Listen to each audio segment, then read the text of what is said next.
جزاک اللہ خیرہ. یہ بات تو بالکل درست ہے کہ سائنس میں ترقی نہ ہونے کی وجہ سے مسلمان پیچھے نہیں ہے، محض یہ وجہ نہیں ہے. اصل وجہ یہ ہے کہ ہم نے من حیث القوم، امت کے طور پہ گویا ہم نے جہاں بانی کا کام یا فریضہ جسے کہہ لیجئے، یا وہ جھنڈا جو ہمیں اٹھانا چاہیے تھا نہیں اٹھایا، اپنی سستی، کاہلی، کمزوری، مادہ پرستی کی وجہ سے. اس میں سب اخلاقی دیوالیاپن وغیرہ بھی آتا ہے. اور یہی قانون ہے ایمان والوں کے لیے کہ جب تک وہ صحیح ٹریک پر نہیں رہیں گے، اللہ کی نصرت دنیا میں ان کو نہیں آئے گی. دنیا کی مدد اور نصرت کا تعلق اللہ سبحانہ و تعالیٰ کے ساتھ تعلق مضبوط کرنے پر ہی منحصر ہے. ہم اللہ سبحانہ و تعالیٰ کی مدد یعنی اس کے دین کی مدد کریں گے. ان تنصر اللہ ینصرکم، تو اللہ کی نصرت آئے گی. اس کو مشروط کر دیا ہے. اللہ کے دین کی خدمت سے مراد اپنی زندگی میں ایمان، اسلام، احسان، اور پھر اس کو اپنے معاشرے میں گھر سے لے کر معاشرے اور پھر ایوانوں تک ہر جگہ پہنچانا، ہر دائرے میں رکھنا ہے. یہ ایک ہمہ جہتی کام کرنا ہے. تو دنیاوی ترقی یا سائنس کی جو ترقی ہے وہ اس لیے کرنی ہے کہ وہ بھی ایک شعبہ ہے. دکھی انسانیت کی خدمت کرنا ہے، لوگوں کو انصاف پہنچانے کی کوشش کرنی ہے. لیکن یہ مقصود نہیں ہے. مقصود تو اللہ کی رضا ہے، لیکن اس میں یہ بھی ایک ذریعہ ہے اور بہت اہم ذریعہ ہے. تو جس طرح علم میں ترقی کرنی ہے، عمل میں ترقی کرنی ہے، ہر شعبے میں ترقی کرنی ہے. انتم الاعلون ان کنتم مؤمنین، یہ اعلیٰ ہر درجے میں ہونا ہے. یعنی جو احسان رکھا ہے جو حدیث میں ہے کہ ان اللہ کتب الاحسان، اللہ سبحانہ تعالیٰ نے لکھ دیا ہے احسان کو ہر چیز میں. یہ ایک ایسا قاعدہ ہے کہ ہمیں اتقان، پرفیکشن، بیوٹی ہر چیز میں. اسی لیے یہاں حدیث میں تو یہاں تک آیا کہ جب تم قتل کرو تو اس میں بھی احسان کرو. وہاں مراد اس سے یہی ہے کہ مسئلہ نہ کرو. وہاں بھی گائیڈنس ہے کہ ظلم نہ کرو، حد سے نہ بڑھو، حدود میں رہو. اپنی ذاتی غصے اور غم کی وجہ سے نہ کرو. میدان جنگ میں جانور کو ذبح کرو تو اس میں بھی احسان کرو کہ طریقہ تمہارا کیا ہو، کس طریقے سے کرو. تو ہمارا دین اوورآل ہر آسپیکٹ پہ، ہر دائرے میں، ہر زاویے سے پرفیکشن کو چاہتا ہے. اور مقصود اس میں خدمت، اللہ کی رضا، بندوں کے لیے عافیت کے راستے کھولنا، یعنی فیسیلیٹیٹ کرنا ان ساری چیزوں کو کہ جو لوگوں کو مادہ پرستی کے مقابلے میں رب پرستی کی طرف لے آئے، دنیا کے مقابلے میں آخرت ان کا محور ہو جائے. جسم کو بنانے کے مقابلے میں روح ان کے لیے مقصود ہو جائے. چنانچہ یہ خیال ہونا کہ تاکہ امت میں احساس کمتری نہ ہو. تو یہ تو پھر وہی روحانی بیماری ہے کہ ہمیں دنیا میں ترقی ہوگی تو ہم مطمئن پائیں گے اپنے آپ کو. نہیں، یہ نہیں کرنا ہے ہمیں. ہم تو اصحاب کہف ہو کے غار میں بھی پڑے رہے، تب بھی حوصلے کم نہیں ہونے چاہیے. ہماری کیفیت اصحاب بدر کی طرح ہو کہ 313 ہے، یا احد کی طرح ہو کہ 300 نکل کے چلے جائیں نفاق کی وجہ سے، یا حنین کی ہو کہ کثرت کے باوجود پریشانی ہوئی، کلیجے منہوں کو آنے لگے احزاب کی طرح. ان ساری صورتوں میں اپنے آپ کو چونکہ رب سے جوڑا ہے تو یہ احساس بھی نہ ہو کہ ہمیں کوئی کمتری ہے، ہم پیچھے ہیں. اس لیے کہ ذات تو مقصود نہیں ہے، اپنی ذات سے تو کوئی متعلق ہے نہیں معاملہ، اپنے رب سے تعلق ہے. رب کی بڑائی ذہن میں ہے. اسی لیے جو اللہ فرماتے ہیں کہ وما زادہم الا ایمانا و تسلیما.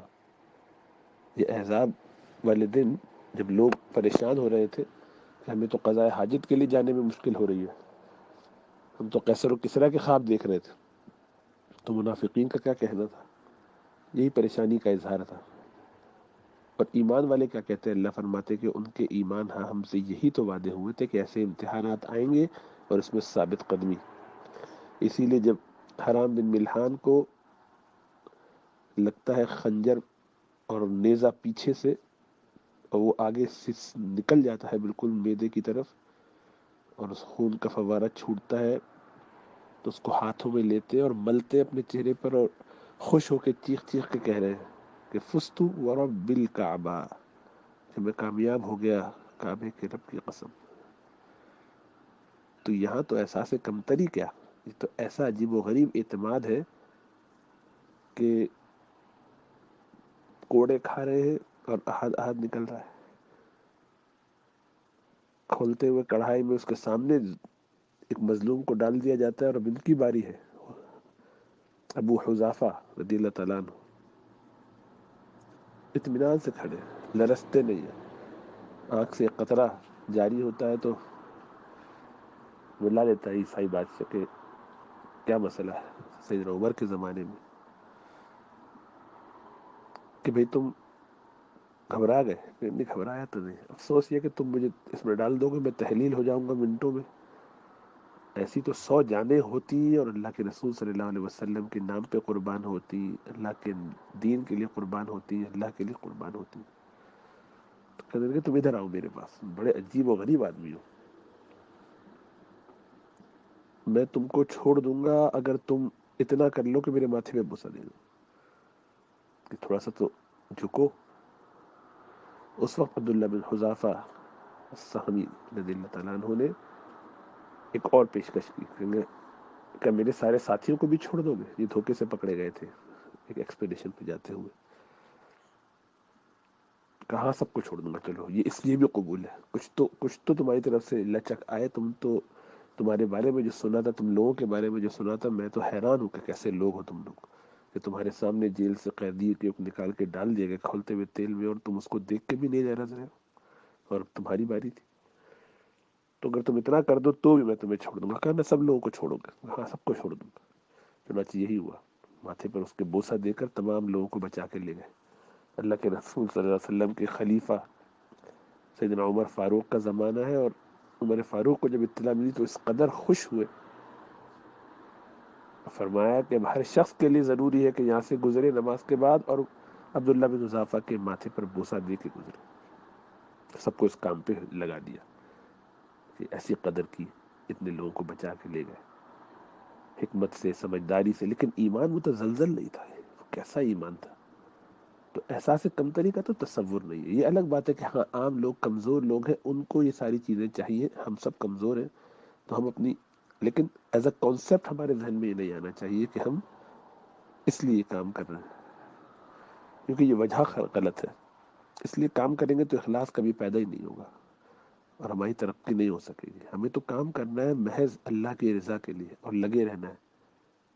تو سائنس کی ترقی بھی اس لیے کرنی ہے کہ اللہ سبحانہ و تعالیٰ کے اس پورے نظام میں جتنی بھی چیزیں ہم سیکھ کے سمجھ کے اللہ کی بڑائی کا اظہار اس سے مزید کریں، لوگوں کو اللہ کی طرف آنے میں فیسیلیٹیٹ کریں، ان کے لیے ایسا نظام بنا دیں، ایسی ترتیب ہو جائے کہ وہ دین کو قبول کرنے کے لیے جوق در جوق آئیں.